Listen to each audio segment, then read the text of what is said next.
¿Qué tal? ¿Cómo están? Bienvenidos a esta edición de día viernes de Agenda Económica. Gracias por acompañarnos a esta hora en estos 30 minutos de informaciones que comenzamos con muy buenas noticias. En realidad, desde hace varias semanas que el cobre es protagonista y nuevamente cerró la jornada al alza, bordeando ya casi los $4 por libra, que es una suerte de frontera para el precio del metal rojo en la Bolsa de Metales de Londres. Cerró en $3.99 por libra. Es su mayor valor desde septiembre de 2011, en el cierre del superciclo de los commodities, cuando ya comenzaba a descender en ese momento. Bueno, ahora va en tendencia contraria, quedó a punto de superar esta simbólica barrera de los $4 por libra. Y si se mantiene esta tendencia, los futuros del cobre podrían completar 11 meses seguidos al alza en la Bolsa de Metales de Londres. Un incremento que se ve influenciado por la recuperación económica que presentan algunos países como China, el principal comprador de commodities, y por mejores perspectivas también sobre el proceso de vacunación a nivel mundial, por lo que algunos bancos de inversión prevén que estos altos precios son de largo plazo.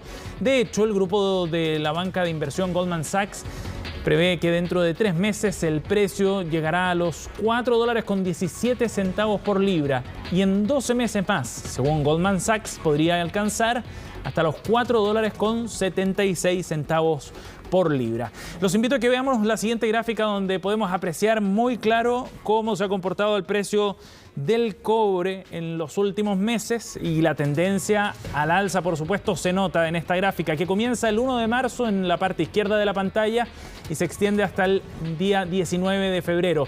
Hace más de un año, cuando recién comenzaba la pandemia, el valor estaba en torno a los $2.50 la libra. Bajó hasta $2.10 el 1 de abril, pero de ahí empezó con una recuperación sostenida que se incrementó sobre todo a partir del mes de septiembre-octubre, cuando ya superaba la barrera de los $3 por cada libra de cobre, y tomó más fuerza aún hacia el cierre del año anterior, del 2020, en medio de mejores señales desde el punto de vista del control de la pandemia, también del proceso de vacunación y mejores perspectivas de recuperación económica, sobre todo en China, el principal comprador del commodity, pero también en otros países desarrollados. Eso ha permitido que el precio del cobre entonces haya ganado este terreno, más de $1.4 en los últimos 12 meses. Bien, en algunos minutos más estaremos conversando con Juan Carlos Guajardo, director ejecutivo de Plus Mining, precisamente para profundizar en las razones que han llevado el precio del cobre hasta estos niveles. Pero vamos a cambiar de tema para hablar de otro asunto, de información bien relevante sobre el deterioro del mercado laboral acá en Chile, porque lo que provocó la pandemia fue bien profundo. Según informó el INE, la tasa de desempleo en el país llegó a un 10,7% promedio en 2020. En un año marcado, lo sabemos, por las cuarentenas, también por el cierre de actividades productivas. La desocupación anual promedio aumentó 3,5 puntos porcentuales respecto al 2019. Esto según el análisis de la Separata Laboral, un documento elaborado por el INE, donde también se reveló un gran retroceso de las mujeres en el mercado del trabajo. La tasa de desempleo femenina llegó a 10,9% a nivel nacional. El estudio además muestra que el sector de alojamientos y servicios ha sido el más afectado, con una caída de 33% en el número de empleados, seguido por la construcción con un 20% menos. El análisis muestra que durante el año pasado existieron casi 940.000 personas desocupadas en promedio. Si bien el desempleo subió en todas las regiones del país, en Coquimbo y en Los Ríos fue donde alcanzó las mayores expansiones, subiendo más de 5 puntos en ambas regiones. Pero hay otro dato sumamente relevante, que es el número de ocupados. Observen ustedes las cifras porque son bien llamativas.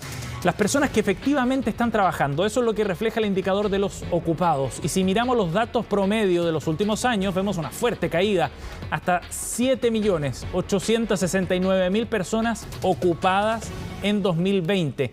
Eso equivale a que el año pasado cerró con una destrucción de 1.100.000 puestos de trabajo. Esos fueron los empleos destruidos el año pasado. De hecho, el mercado laboral chileno no mostraba tan poca gente efectivamente trabajando desde el año 2012. El ministro subrogante del Trabajo, Fernando Arap, se refirió al tema este viernes. El año 2020 sin duda fue marcado por la pandemia, y ello quedó en evidencia también en el mundo del trabajo. Los sectores que más se vieron perjudicados fueron, por una parte, aquellos de atención a público, como el sector comercio o el sector turístico, pero también aquellos sectores intensivos en contratación, como lo es el sector construcción. Además, esta pandemia golpeó especialmente a las mujeres. En 6 meses de pandemia retrocedimos más de una década en participación laboral femenina. Por eso el desafío para este año 2021 es clave. Tenemos que recuperar los puestos de trabajo que se perdieron. En otro tema, los fondos de pensiones vivieron un exigente 2020, y no solo por los 2 retiros del 10%, sino también por los traspasos entre multifondos de las AFP que alcanzaron su mayor registro de los últimos 6 años. En 2020 se realizaron 8.700.000 movimientos entre los fondos de capitalización individual. La Superintendencia de Pensiones señaló que este fenómeno da cuenta de cotizantes mucho más activos que realizan cambios buscando rentabilidad de corto plazo, lo que considera la Superintendencia como algo preocupante. Desde el organismo advierten que sobre el 78% de los afiliados que ha realizado traspasos presentaron un peor desempeño previsional respecto a los que no hicieron cambios. El año pasado se realizaron 347% más de transferencias que en 2019, siendo transados 139.250 millones de dólares entre fondos. La entidad añadió que la mayoría de los traspasos se dieron entre el fondo A al fondo B y viceversa. Categorizó además como una mala estrategia al cambiar frecuentemente de fondo en busca de esos beneficios, en un tema que actualmente además se está legislando en el Congreso. Al relajarse las restricciones sanitarias en los últimos meses, algunos locales comerciales han vuelto a abrir. Sin embargo, otros aparecen con sus cortinas cerradas indefinidamente en algunos casos, con locales vacíos que quizás ya no volverán, lo que ha afectado la ocupación de locales por una parte y también los precios que van a la baja. Natalia Muñoz nos cuenta más detalles en la siguiente nota.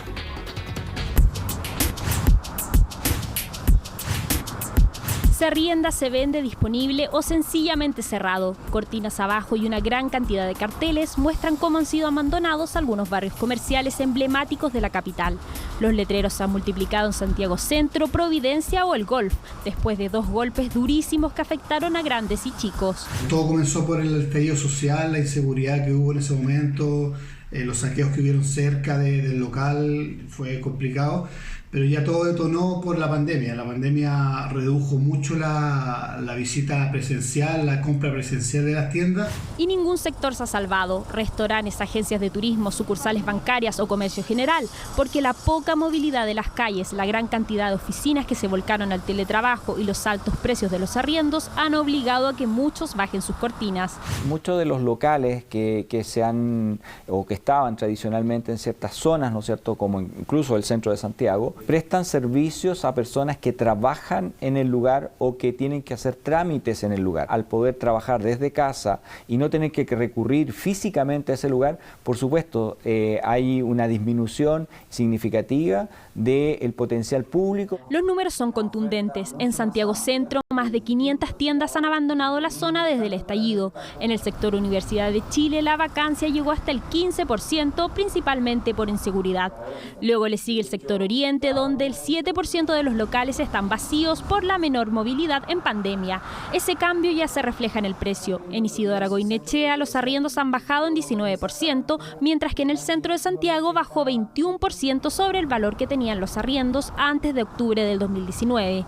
Una de las tiendas afectadas fue Limonada. La cadena opera más de 70 locales a nivel nacional y decidió cerrar el de Providencia apostando por el comercio online. Lleva cambiando el modelo de negocio de manera bastante acelerada y esto representa oportunidades para las empresas que sean ágiles y sepan aprovecharlo. La primera gran oportunidad tiene que ver con pasar buena parte de su negocio a los canales digitales y por consiguiente ir dejando tiendas físicas de bajo tráfico, alto costo y de baja rentabilidad. Los expertos aseguran que el sector gastronómico y locales en subterráneo son los formatos más golpeados. Sin embargo, la gran mayoría de los comerciantes buscó la posibilidad de reinventarse, prefiriendo las ventas online y la implementación del delivery. Siendo más creativos, reinventándose en sus negocios y en sus modelos de negocio, logran que les afecte de una menor manera. Cuando el tránsito se recupere de peatonal, vehicular, y eso se va a recuperar en la medida que se logre la efectividad de rebaño con la vacunación apropiada. En la medida que eso suceda, se va a volver, yo soy al menos optimista. Si bien los expertos proyectan que la caída de los precios de los arriendos varía entre 15 a 30%, también estiman que se recuperaría el valor en torno a un año más en un escenario de reactivación. Sin embargo, muchos locales ya confirmaron que continuarán con el comercio electrónico en una tendencia que difícilmente dé marcha atrás. La Fiscalía Nacional Económica inició una investigación por la compra de CGE por parte de la empresa china State Grid. La firma del gigante asiático acordó con la española Naturgy la compra del 96% de la propiedad de la Compañía General de Electricidad, en un valor de 3.040 millones de dólares. De llevarse a cabo la operación, la empresa asiática concentraría el 57% del mercado de distribución eléctrica en el país, luego de adquirir Chilquinta en 2019, por la que pagó 2.200 millones de la divisa estadounidense. La Fiscalía Nacional Económica evaluará si es que la transacción afecta la libre competencia. Por otro lado, la eléctrica Colbún llevó a arbitraje a CGE por boletas impagas que llegarían a 2.800 millones de pesos. Y vamos a ir a una noticia que nos llega desde el Reino Unido, bien relevante para el modelo de negocios que ha desarrollado Uber. La compañía perdió un juicio por derechos laborales en el Reino Unido. El Tribunal Supremo dictaminó que la compañía de transportes debería compensar con hasta $17.000 a cada uno de los exconductores que interpusieron una demanda el año 2016. La justicia no aceptó los reclamos de Uber, que definía la relación laboral como autónoma, sin reconocer una dependencia laboral. Y es el modelo de negocios de la llamada economía colaborativa con el que la compañía se ha expandido en el mundo. Sin embargo, la Corte británica negó su tesis y ordenó que sus conductores sean considerados trabajadores de la empresa. Por lo tanto, les correspondía, por ejemplo, salario mínimo o vacaciones pagadas.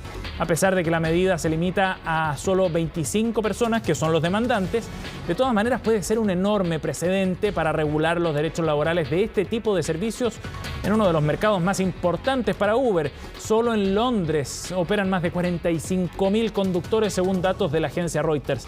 El conflicto laboral, además, ya se ha presentado en otros países, aunque con mejores resultados para la tecnológica. A fines de 2020, un tribunal en California rechazó una demanda de similares características. Uber, junto a otras compañías de trabajo independiente, advierten que legislar de esa forma aumentaría los costos de gestión y provocaría una ola de desempleo en el sector. Bien, momento de una pausa y al regreso, ya les contábamos, estaremos con Juan Carlos Guajardo analizando detalles del alza en el precio del cobre, de los fundamentos detrás de esta subida y también de los efectos acá en Chile. Volvemos de inmediato con eso.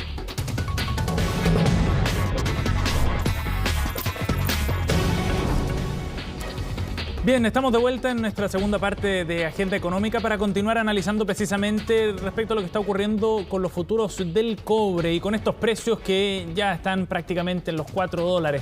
Vamos a conversar sobre lo que está ocurriendo con el metal rojo y también lo que viene, por supuesto. Juan Carlos Guajardo, director ejecutivo de Plus Mining, nos acompaña a esta hora. ¿Cómo estás, Juan Carlos? Muy bien, muchas gracias, mucho gusto en saludar. Gracias por tu tiempo. Juan Carlos, bueno, estamos todos atentos a la evolución del precio. Los $4 de alguna manera son una suerte de factor, de límite o de frontera, digamos, bien psicológico por lo que significa y por lo que vale el cobre para nuestro país, por supuesto, también. La pregunta es si hay fundamento para los precios altos, porque llevamos ya varias semanas con unas subidas bien importantes en el cobre.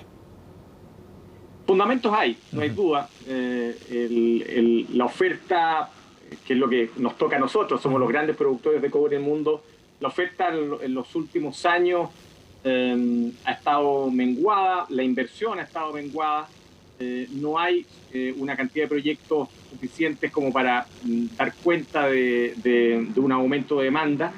Por lo tanto, esa parte es congruente con precios altos. La demanda, por otro lado, vemos que China mantiene un ritmo fuerte.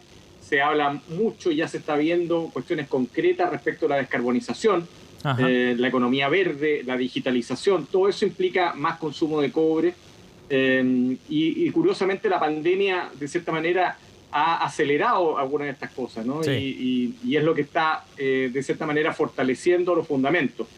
Pero habiendo dicho todo eso, una parte importante de esta gran exuberancia en los precios que estamos viendo también tiene un componente financiero. Ajá. ¿Qué significa eso? Eso tal vez...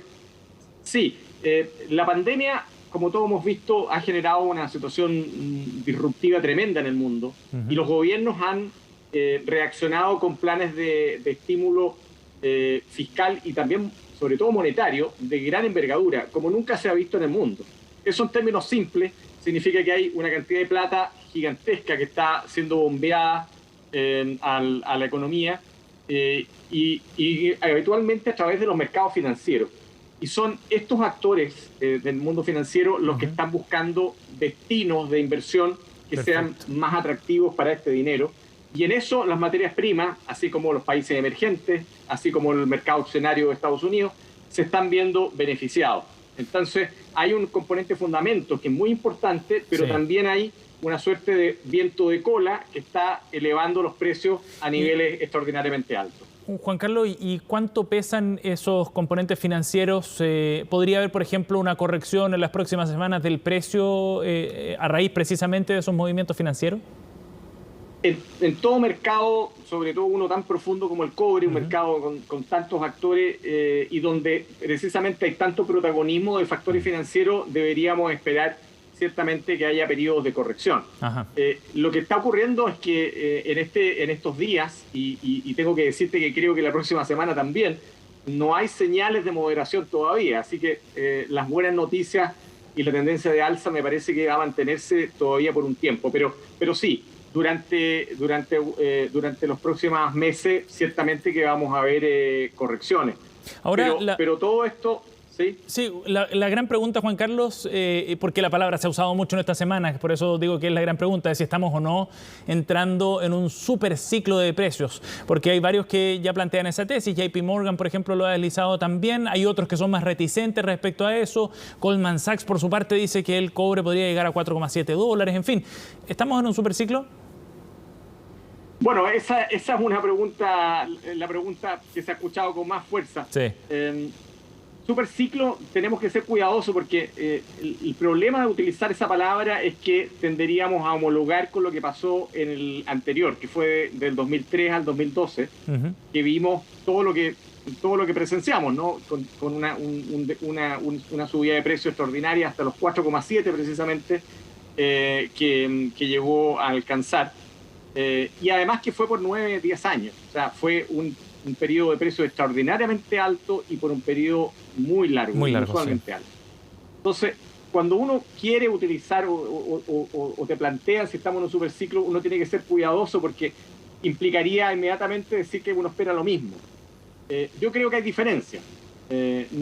Eso no significa que yo no crea que vamos a tener de aquí a los próximos años un periodo muy bueno de precio y largo. Yo creo que eso va a ocurrir. ¿Qué diferencias ves? Pero veo que en el superciclo anterior el rol del mercado financiero se produjo más bien hacia el final de ese ciclo. Perfecto. Después de lo que fue la crisis financiera en 2008-2009, la recuperación de eso fue extraordinariamente fuerte y de la mano de factores financieros como los que estaba explicando hace un tiempo, hace unos minutos. Ahora esos factores están golpeando desde ahora, desde el comienzo. Por lo tanto, la trayectoria de este ciclo de precios me parece que va a ser distinta a la que tuvimos en el periodo anterior. Es decir, probablemente estos 2 primeros años van a ser de precios muy altos, pero de ahí en adelante yo tengo cierto cuidado, Sebastián, porque precisamente estos factores financieros tienen aparejados algunos riesgos importantes. Algunos desequilibrios, se incuban ciertos desequilibrios que pueden perfectamente desencadenar una crisis financiera significativa de aquí a 3-4 años más. Entonces, creo que siendo yo una persona optimista y que tiene cree mucho en los fundamentos del mercado del cobre y son grandes noticias, creo que hoy estamos enfrentando una situación muy especial derivada de la pandemia que tiene cosas fantásticas como estos precios, pero también riesgos muy significativos que no podemos dejar de lado. Sí, sí, claro. Juan Carlos, pero es interesante hacer ese ejercicio, ¿no? De ver qué es lo que pasaba en los años 2000, 2001, 2002, antes de que comenzara precisamente ese superciclo, y hacer el paralelo respecto a ahora. Tú hablabas de esta diferencia, el componente financiero, que es un tema súper importante. ¿Ves algunas similitudes precisamente en los ciclos, ya sea por lo que estaba ocurriendo con China o por otras modificaciones quizás desde el lado de la oferta? Bueno, hay semejanza y similitudes. El superciclo anterior, que comenzó fines del 2003, comenzó el periodo de fuerte alza. Sí. Venía o estuvo precedido de un periodo muy largo, extremadamente largo, de precios decrecientes. Estamos hablando de décadas. El precio, en esos tiempos, esto va a parecer muy bizarro lo que voy a decir, pero en esos tiempos las debates eran si alguna vez el cobre iba a volver a superar el dólar. Imagínate. Estamos bien lejos de eso, ¿no? Eso era lo que se pensaba a comienzos de los años 2000. Sí. Fue un periodo muy largo. Hoy este ciclo, los años anteriores, desde el 2012 hasta el 2019, 2020, hemos visto una caída de la inversión en minería, pero ciertamente mucho menos prolongada que lo que fue el periodo anterior al superciclo anterior. Por lo tanto, hay ahí una diferencia. El segundo elemento que es muy importante es China. China, en el momento que irrumpe China en el 2003, estaba en pleno apogeo de su política de industrialización. Hoy China está en una etapa distinta. China está tratando de disminuir el peso de la industria en su economía para fortalecer el ámbito de los servicios, la economía interna. Por lo tanto, hay ahí una importante diferencia. Ahora, China en este momento es una superpotencia. En el 2003 era un país emergente. Claro. Por lo tanto, también ahí hay una cuestión muy distinta que hacer. Sí. Juan Carlos, ahora desde el punto de vista local, con la mirada chilena, ¿cómo nos pilla este momento de buenos precios? Ya para no hablar de un superciclo, pero este momento de buenos precios, ¿cómo nos pilla desde el punto de vista de la industria?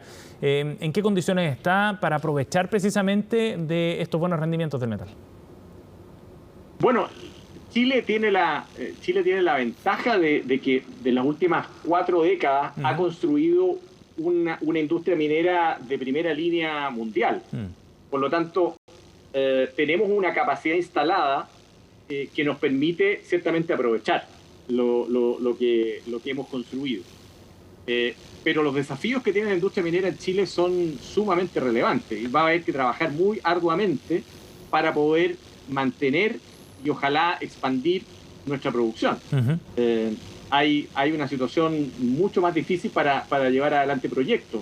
Las exigencias sociales, comunitarias, ambientales son cada vez mayores, por lo tanto vamos a tener que enfrentar un ambiente mucho más complejo. Sí. Juan Carlos, la incertidumbre política también son muy relevantes. Entonces, sin duda. Sin duda.